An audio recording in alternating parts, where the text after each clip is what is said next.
So for a really long time I've been taking a lot of pictures of myself and been using a camera to do so. So let me talk a little bit more about that. Well, for the last, I don't know, year and a half, this has been the camera that I use actually for, I guess really since '97 I've been using this model of a camera. And anyways, this is the second camera I've had like this. This is the Kodak EasyShare C743. And if you look at this one here, you can tell it's had some battle damage. I've dropped it a few times. The hinge has actually came off of the where you put the SD card at on there, and you can see it's kind of banged up around and whatnot like that. Well, I took so many pictures with this camera. I'm guessing, I don't know, probably 10,000 pictures, maybe more, a little more than that. The flash stopped working. And most of the time I don't need the flash, but there are times when I need flash, so I knew I needed to get another camera. Happily, while I was pawn shopping for guitars, and actually the same day I got a hold of that Epiphone FT145 Texan, I actually saw this at a pawn shop, and it's the exact model of the camera that I have. So this is actually the third camera that I've got. That is the EasyShare C743, and some really cool things about this camera. Since I got it, I decided, well, let me go look at actually read the manual that comes along with it, and it does some really cool features. The main reason why I like this camera, I didn't go out and buy a new camera, is because of this right here, a Viewfinder. I take so many pictures of myself, and as you know, these digital cameras just eat through batteries, and that probably saves me about, I don't know, probably like almost half the value of the battery charge, not looking through the viewfinder, or looking through the digital viewfinder there, on there. So anyways, it's got a nice 3 optical zoom on it.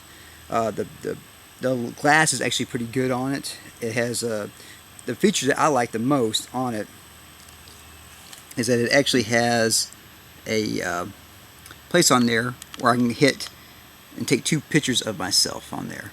So it takes 2 pictures on the timer, and the timer button's up on the top, so I don't have to wiggle around inside the menu options. There's also the flash, so if I don't know if I want flash, force the flash, or not turn on the flash at all. It also has on here the exposure, and I can hit that, so I can go up or down if the picture's too light or too dark, so I can do that pretty quickly as well on there. And also in the menu itself, it has a couple of features that I didn't know. I've been using this camera for, I don't know, 4 years probably. There's one button on here that's called exposure bracketing, and basically it takes 3 pictures, and it's one above and one below the f-stop that you're using, and so that it takes 3 pictures automatically. There's a burst mode, I didn't know that was on here, so it takes 3 pictures at the same time. There's a long mode on here, so if you have like no light at all, you can have it open for like 4 seconds, and it gets a lot of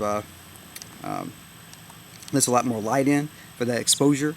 It's a really good camera, and especially for the price you can get them used. So if anybody has a camera like this and they don't want it, let me know. If you're like giving it to me, I'll take it and keep it, because I'll probably use this for a long time. This is 7.1 megapixels, which is good enough for definitely for the web purposes as well. And I know they go up to 10 and 14 or whatever the megapixels they go up now. But remember, it's not the megapixel myth. It's the quality of the glass. And this Kodak camera was actually a pretty good consumer camera. And they don't make them anymore with the viewfinder, at least this small. And as you know, I carry around my little pack right here, basically. So at all times I can get my camera out, lock and load. Here's my camera, ready to take a picture. So I like having something small that I can carry around with me on that. So this is a really good camera, the Kodak EasyShare C743. You can't buy them new really, but you probably find them on the eBay or a pawn shop or used and whatnot like that. And brand new, these things went up to $250. I think I bought the ones I bought at stores for like 100 range, something like that. And at the pawn shop, this was $30. So hey, I saved a little bit of money. So anyways, if you got a camera like this and you don't want it, I'll take it if it works, and I might at least take it apart. I may take this one apart to see if I can fix the flash, so I have another backup on it. But this one, thank you, camera. You took a bazillion pictures, and hopefully at some point you'll take a bazillion more. So anyways, there's that camera. Rock and roll.